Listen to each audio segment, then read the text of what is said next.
Dhaba style முட்டை கீமா வீட்டிலையே தாபாக்கு போகாமல் தாபா டேஸ்ட்டில் எப்படி பண்ணுறது பார்க்கலாம் வாங்க. இது சப்பாத்தி, பூரி, நான், பரோட்டாவுக்கு சூப்பரான ஒரு சைட் டிஷ். நான் ஆல்ரெடி 2 எக்கை பாயில் பண்ணி நல்லா கிரேட் பண்ணி எடுத்து வச்சுருக்கேன். ஒரு பேனில் ஆயில் சேர்த்து ஆயில் நல்லா சூடானதும் அதில் 1 டேபிள் ஸ்பூன் கடுகுளுத்தம் பருப்பு, கொஞ்சமாக சோம்பு, ஒரு பிரியாணி இலை, 2 லவங்கம், கொஞ்சமாக கருவேப்பிலை சேர்த்து நல்லா பொரிஞ்சதும் அது கூட 2 மீடியம் சைஸ் பெரிய வெங்காயம் சின்ன சின்னதாக கட் பண்ணி ஆட் பண்ணிக்கோங்க. ஆட் பண்ணிவிட்டு நல்லா கண்ணாடி பதத்துக்கு வர அளவுக்கு வதக்கிக்கோங்க. தேவையான அளவு உப்பு சேர்த்துட்டு நல்லா கலந்து விட்டுருங்க. நான் 2 தக்காளியை நல்லா பேஸ்ட்டாக அரைச்சி எடுத்து வச்சுருக்கேன். எடுத்து அது கூட சேர்த்துட்டு நல்லா வதக்கி விட்டுருங்க. அது கூட கொஞ்சமாக மஞ்சத்தூள், மிளகாய்த்தூள், 1 table spoon garam masala, 1 table spoon கறி மசாலா சேர்த்துட்டு கொஞ்சமாக இஞ்சி பூண்டு பேஸ்ட்டு சேர்த்து நல்லா வதக்கிக்கோங்க. வதங்கினதுக்கப்புறமா கொஞ்சமாக தண்ணி சேர்த்துக்கோங்க. தண்ணி சேர்த்துட்டு நல்லா பச்சை வாசம் போகிற அளவுக்கு நல்லா கொதிவிட்டு எடுங்க.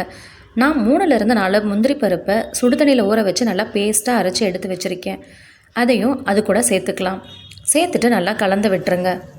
கலந்ததுக்கப்புறமா நம்ம கிரேட் பண்ணி வச்சுருக்க அந்த முட்டையை அது கூட சேர்த்துட்டு நல்லா கலந்து விட்டுட்டிங்கன்னா சூப்பரான முட்டை கீமா வீட்டிலையே ரெடி. செஞ்சு பார்த்துட்டு டேஸ்ட் எப்படி வந்துச்சுன்னு கண்டிப்பாக கமெண்ட்டில் சொல்லுங்கள்.